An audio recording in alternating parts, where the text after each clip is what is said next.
lot of people in real estate brag about speed. They'll say things like, we can move really fast, or we're quick closers, or we're really aggressive. And listen, speed, it does matter, but not the way you might think. Because there's a version of speed that is actually productive. And then there's a version of speed that is just chaos wearing a really cute outfit. This video is about the difference. I want to talk about what I call the LOI lie.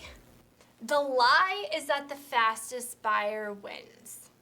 Now the truth is that the most disciplined buyer wins over time. And if you're early in this business or you're running really lean, maybe you're a one-man show, that difference will save you months of your life. Quick context for anybody that's new. When I say LOI, I'm talking about a letter of intent. It's a non-binding document that outlines the key principles and key terms you're proposing before a deal ever goes under contract. So think of it like messaging on a dating app. You're not engaged, you're not even on the phone yet.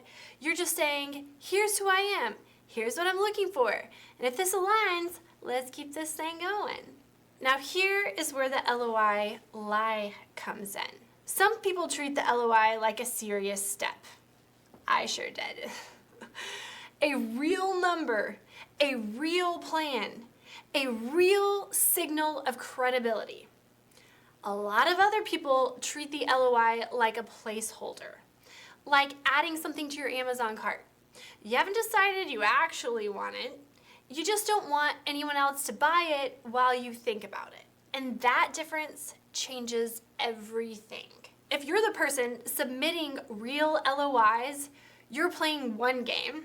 But if you're the person firing off LOIs just to get control, you're playing a different game. Neither approach is inherently good or bad, but they do have very different consequences. And here is what I've learned.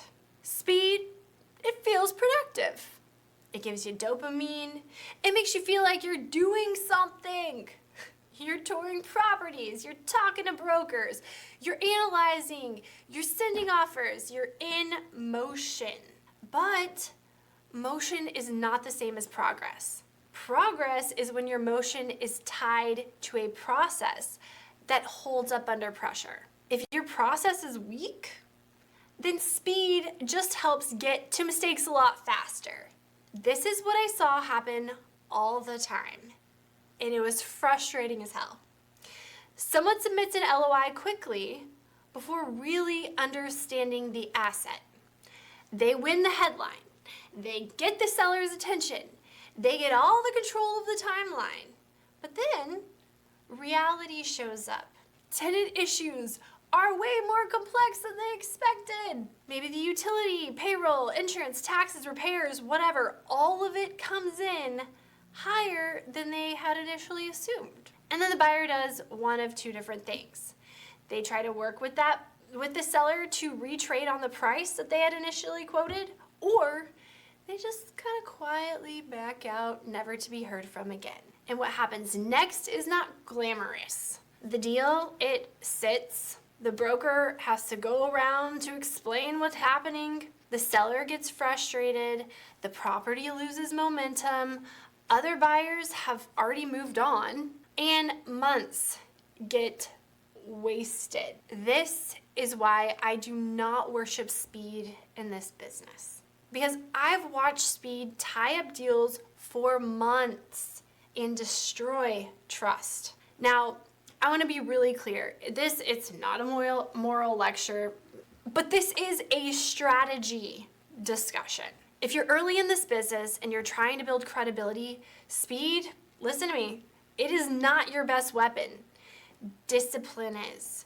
Discipline is your survival mechanism because you do not have infinite time or infinite energy. You don't have infinite capacity to chase the dead-end deals.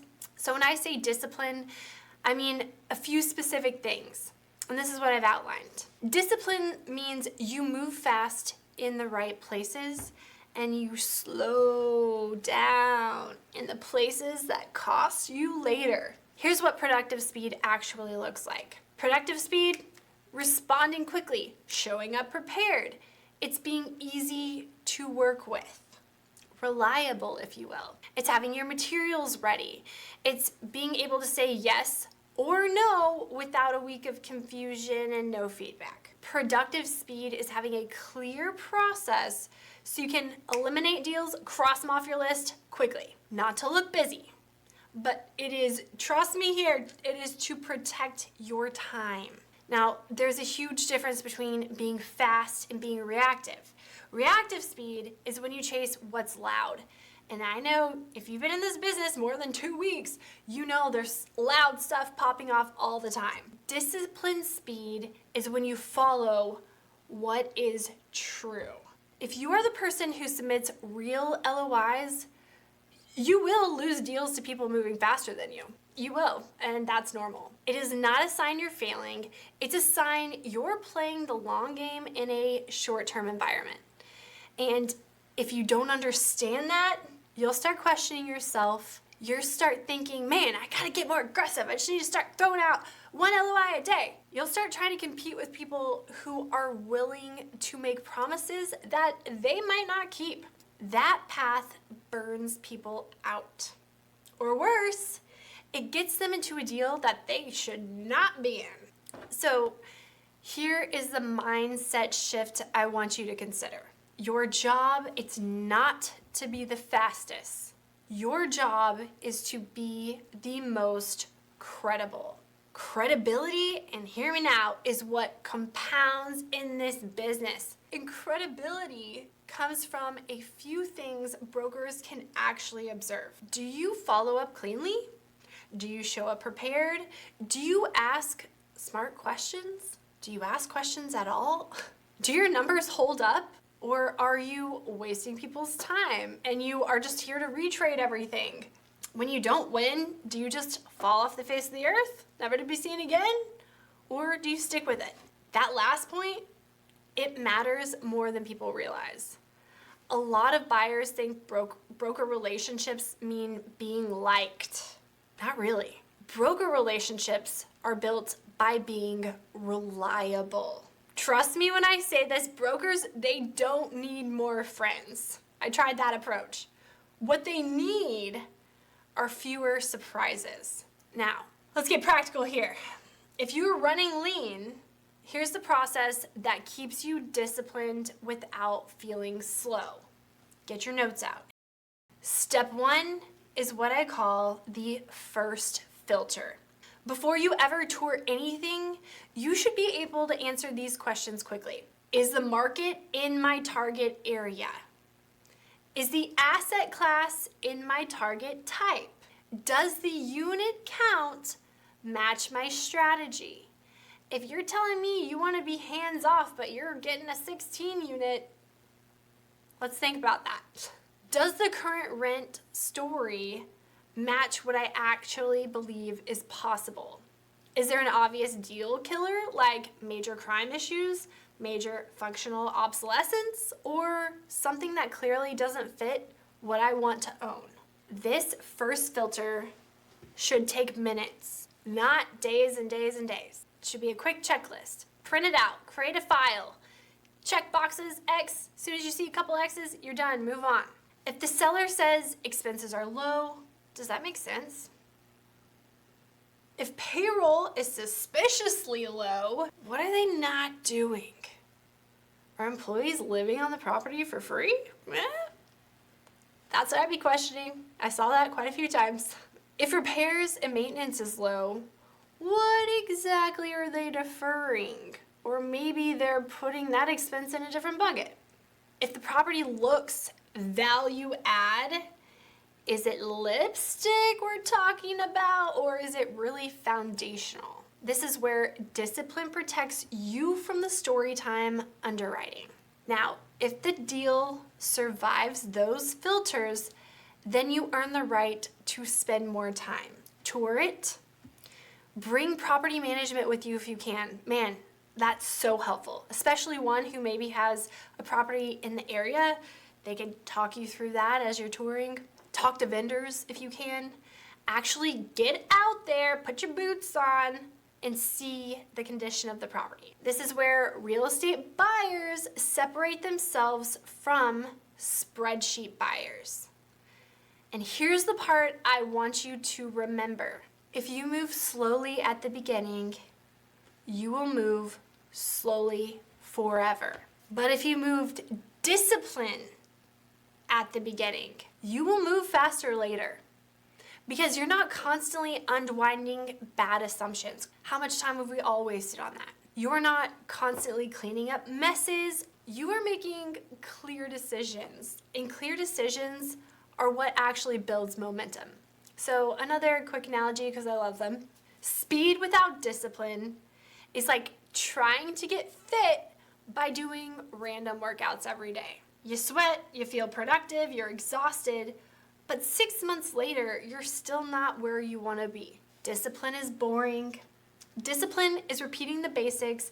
Discipline, it's protecting your time and doing the fundamentals the same way every time. And discipline is what changes results. Let's talk about the LOI itself.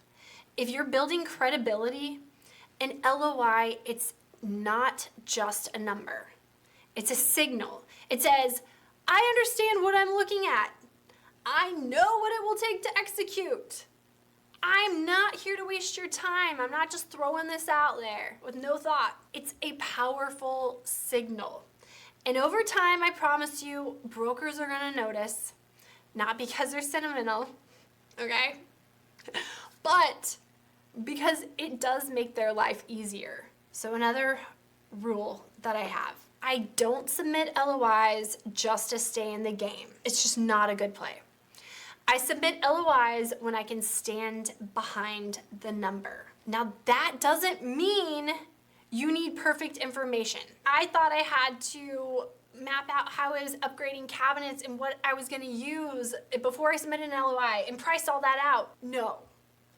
You never have to have perfect information pre-contract, but it means you've done enough that you know you're in the realm of reality.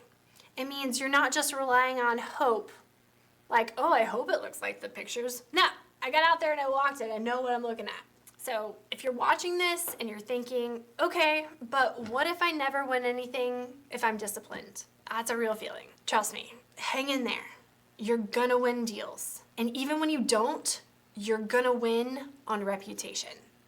Your name is gonna start carrying weight over time, and trust me, that matters. Because when a broker has a seller who wants certainty and says, hey, I'm not looking to mess around, I want somebody who's actually gonna buy, they will look for the buyer who behaves like certainty. And that's gonna be you. That's what you're setting yourself up for. That's the long game. Now, none of this means you should be slow. It means you should be fast in the right places. Fast follow-up, fast communication, fast initial filters, right? And then that feedback loop back to the broker if he sent it to you on, or she sent it to you on, hey, ran it through these filters. Here's why I kicked it out. It helps refine what you're looking for them too. Fast decision making, that's important. But you want to be slow enough to be honest about what you're buying. That is disciplined speed. If you want a simple way to remember it, here it is. Be quick to respond. Be quick to say no. Be slow to promise. Be slow to commit to a number that doesn't hold up. That's how you avoid the LOI lie. That is how you protect your time and protect your sanity, because you will lose your mind, okay? And that is how you build credibility that compounds. In the next video, I'm gonna talk about something almost nobody puts in their spreadsheet, the hidden cost of acquisitions. Not in dollars, but in your time and energy and opportunity cost, especially when you're running lean. If you've ever felt like this business consumes your whole life, that video is gonna put language to what you're experiencing, let you know you are not alone, and give you a way to manage it.